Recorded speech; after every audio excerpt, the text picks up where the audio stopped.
al kiosco.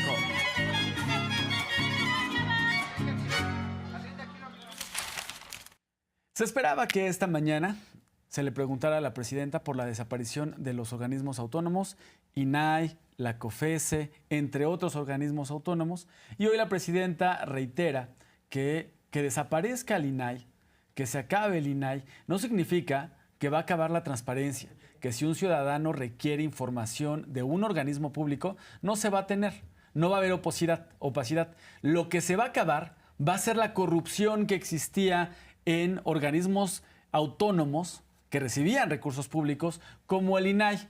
Hoy la presidenta reitera que las actividades, las funciones del INAI pasan a la Secretaría Anticorrupción, que será una nueva Secretaría de Anticorrupción y de Buen Gobierno, que va a ser la transformación de la Secretaría de la Función Pública. La Función Pública va a absorber las actividades que tenía el INAI y lo que se va a acabar es la corrupción. Hoy exhibe qué observaciones tenía el INAI. Había nepotismo, había también detectado que se le pedía a los trabajadores, altos funcionarios en el INAI, pedían moches a los trabajadores, y también se exhibe cómo algunos de los actuales comisionados del INAI tenían excesos, tenían una tarjeta a su cargo con la cual compraban despensas, se iban a comer, pagaban cuentas. Decía hay restaurantes, pero sabemos que un comisionado pagó una cuenta en un table dance y le pregunto a la gente, Arlene, ¿está de acuerdo que un organismo que recibe recursos públicos gaste el dinero en table dance, en pagar la despensa? De por sí ya tienen salarios altos, de más de 200,000 pesos mensuales. Y todavía tenemos que pagarles con recursos públicos sus despensas, sus viajecitos.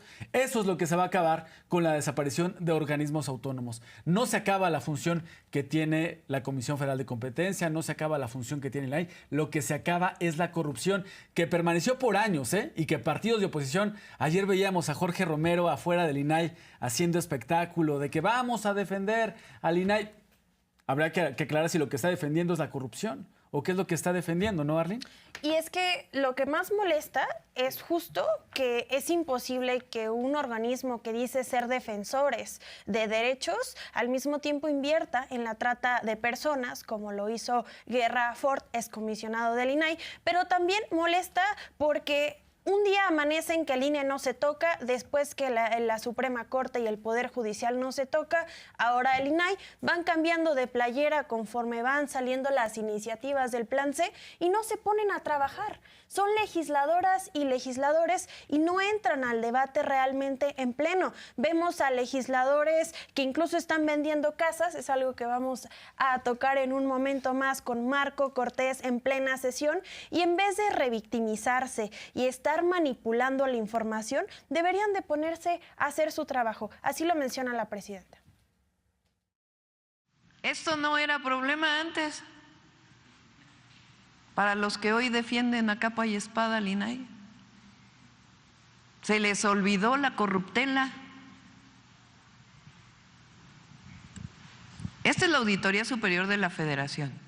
Desde 2018, trabajadores y extrabajadores han denunciado que altos mandos del INAI les exigen a la quincena entre 10 y hasta 60% de sus sueldos.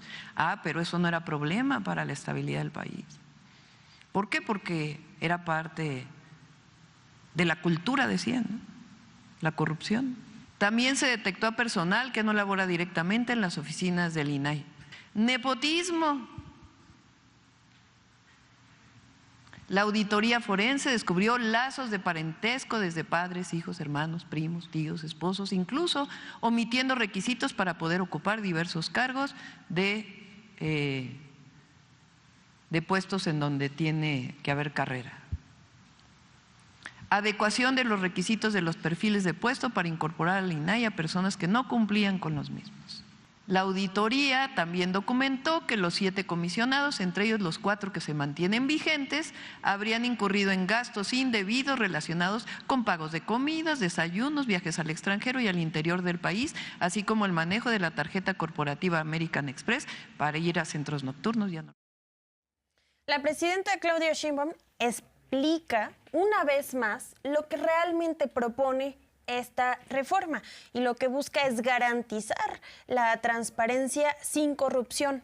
No porque exista o no el INAI, que además, qué curioso, que el Instituto Nacional de Acceso a la Información ocultaba datos, ocultaba sus propios datos. Fíjese nada más, si ahorita están defendiendo lo que incluso ocultaban, pues ¿qué esperaríamos de lo que hacían? Y no sabemos. Notas periodísticas que salían donde 94 diferentes fichas de información fueron ocultadas por parte de los comisionados. La presidenta explica que va a existir transparencia de una y otra manera y además se va a digitalizar la transparencia para que pueda hacer acceso. Recordemos que antes tenías que meter una solicitud al INAI, el INAI debía aprobarla y entonces estos trámites pues no estaban al acceso de todas y todos, Miguel. Y es que también se estaban duplicando funciones con el INAI. Todo organismo público tiene la obligación de transparentar sus actividades, transparentar la información, contratos, ingresos, gastos, qué es lo que hace, porque reciben recursos públicos, dinero de todos los mexicanos. Y hay que entender cuánto nos costaba a los mexicanos tener el INAI, cuánto cuesta. Por año, el INAI recibía un presupuesto aproximado de 1,000 millones de pesos. 1,000 millones de pesos que le costaba a todos los mexicanos para pagarle despensa, pagarle la cuenta en table dance a los comisionados y también pues para que los comisionados ocuparan el nepotismo para darle chamba a sus esposas, novias, sus primos, sus parientes, cobrar moches a los trabajadores, tener aviadores en la nómina. 1,000 millones de pesos para un instituto que todos los organismos públicos tienen la obligación de hacer, que es, si alguien solicita información, darla. ¿Por qué no, en esta coherencia de la transformación del país, todos los organismos públicos se ponen las pilas y transparentan la información, en vez de tener un organismo público que cueste 1,000 millones de pesos? Ah, no, ayer Jorge Romero, presidente nacional del PAN, ligado al cártel inmobiliario, ayer, no vamos a permitir esto, vamos a defender la transparencia en nuestro país, que explique si lo que quiere defender es que se gasten 1,000 millones de pesos para pagarle la cuenta a los restaurantes, a los comisionados que cobran más de 200,000 pesos al mes. La presidenta reiteró que no se va a acabar el trabajo anticorrupción y que va a continuar la transparencia en nuestro país. Así lo explicó. Va a haber más transparencia ahora, pero no va a haber corrupción, eso sí. Entonces, la desaparición del INAI como organismo autónomo lo que hace es acabar con esto. Pero las funciones van a... Pero las funciones se incorporan a la Secretaría Anticorrupción y los datos personales se van a resguardar. Y vamos a generar mecanismos de obligatoriedad de transparencia de todas las secretarías en donde fácilmente la ciudadanía pueda revisar las funciones, el gasto, todo lo que hace el gobierno de México. Toda la comentocracia hoy sí dice que se está poniendo en riesgo el país. La transparencia ahí tiene que estar. O sea, está el INAI y para que no haya corrupción en el INAI, entonces ¿qué hay que crear otro organismo que revise al INAI?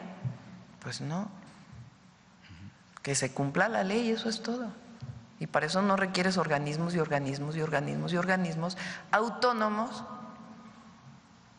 que tienen estos resultados. Este jueves la presidenta nuevamente habla de las reuniones bilaterales que sostuvo con diferentes mandatarios en el marco del G20 que ocurrió esta semana allá en Brasil. Le preguntan por el encuentro que tuvo con el primer ministro de Canadá, Justin Trudeau.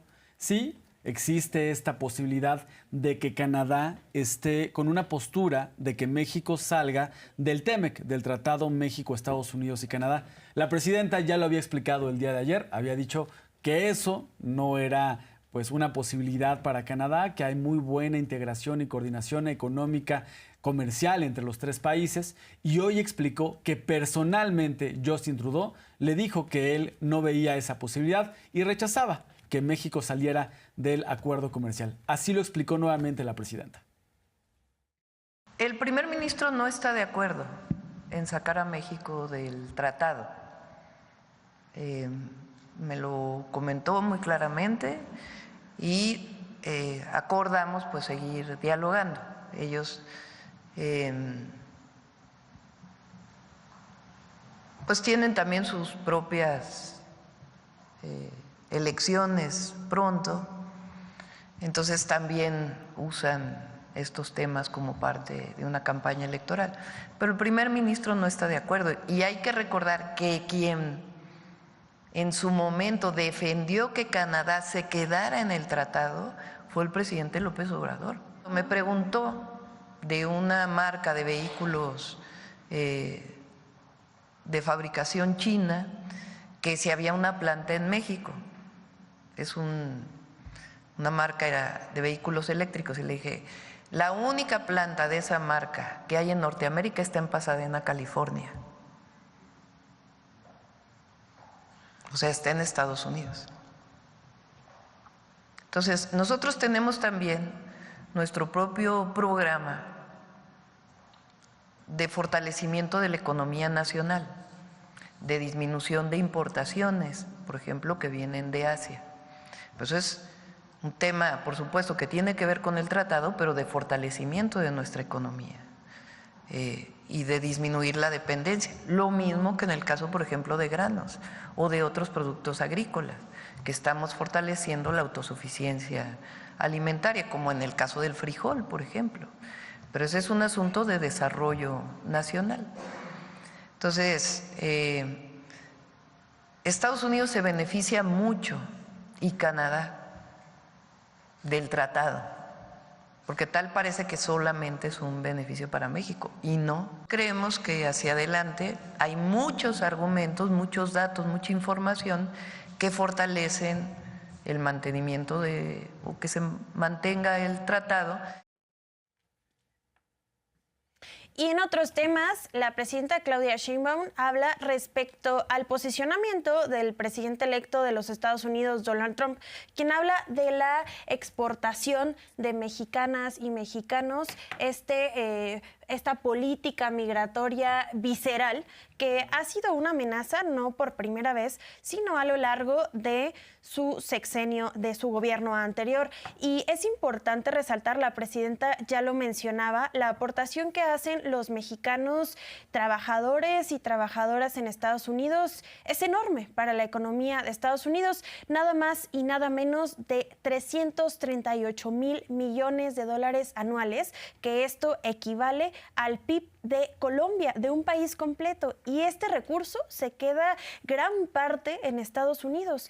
De hecho, Miguel, sería interesante preguntarles a las empresas qué opinan al respecto, porque la mano de obra mexicana, sin duda alguna, sostiene a la economía industrial de los Estados Unidos. La parte del campo, la parte industrial por completo, muchas veces es sustentada por la mano de obra mexicana. La presidenta hace dos afirmaciones. La primera es que en caso de que exista esta acción por parte del gobierno estadounidense, los va a recibir con un plan de acción económica para que puedan tener una vida digna en México, y también buscará implementar una acción diplomática para que esto no suceda. Vamos a escucharla.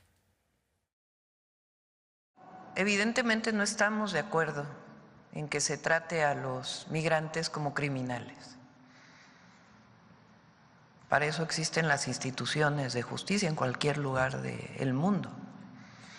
Y por eso ayer hice un especial énfasis, y lo vamos a seguir haciendo, y lo tenemos cuantificado y lo vamos a presentar en su momento públicamente, y cuando tengamos las reuniones con el equipo del presidente Trump, de la importancia del trabajo que realizan las y los mexicanos en Estados Unidos. Segundo, en caso de que hubiera deportaciones, nosotros vamos a recibir a las y los mexicanos y tenemos un plan para ello.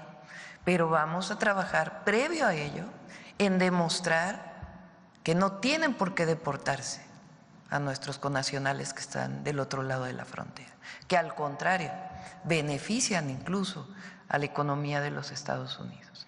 Tenemos un plan y lo estamos desarrollando sobre los distintos temas que vamos a tratar con la administración del presidente Trump. Comercio,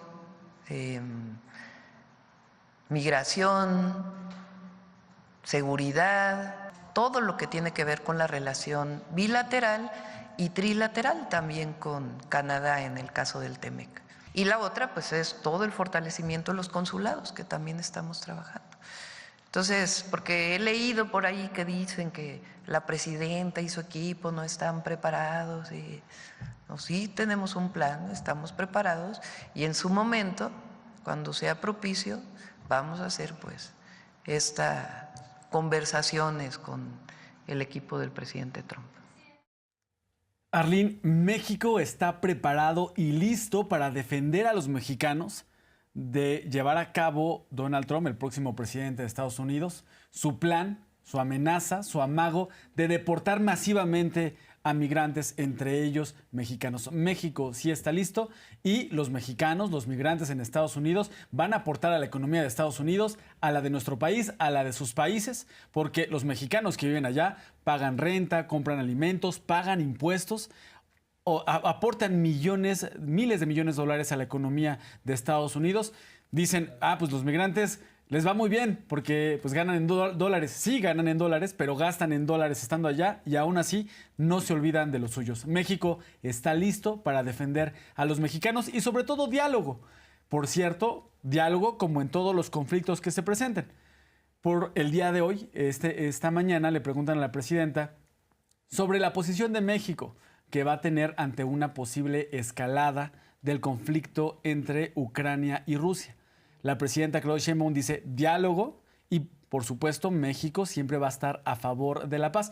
Una pregunta que se esperaba desde el día de ayer, que le preguntaran la posición de México ante una posible escalada en el conflicto entre Rusia y Ucrania, porque sí, está pasando en Europa, que ya varios países en Europa se están preparando en caso de que escale la violencia, cómo actuar en caso de que haya ataques a sus países. La presidenta Claudia Sheinbaum dice diálogo y México siempre estará a favor de la paz. Así lo explica. México tiene una tradición pacifista y la vamos a seguir teniendo. De la búsqueda de la paz en el mundo y el diálogo y la política como la forma de resolver los conflictos. Está en nuestra Constitución. Entonces, evidentemente, esto que ocurre en Europa, pues impacta a toda la economía mundial. Pero más allá de los impactos económicos, pues es que no podemos quedarnos callados, tenemos que exigir la paz en el mundo frente a acontecimientos como estos.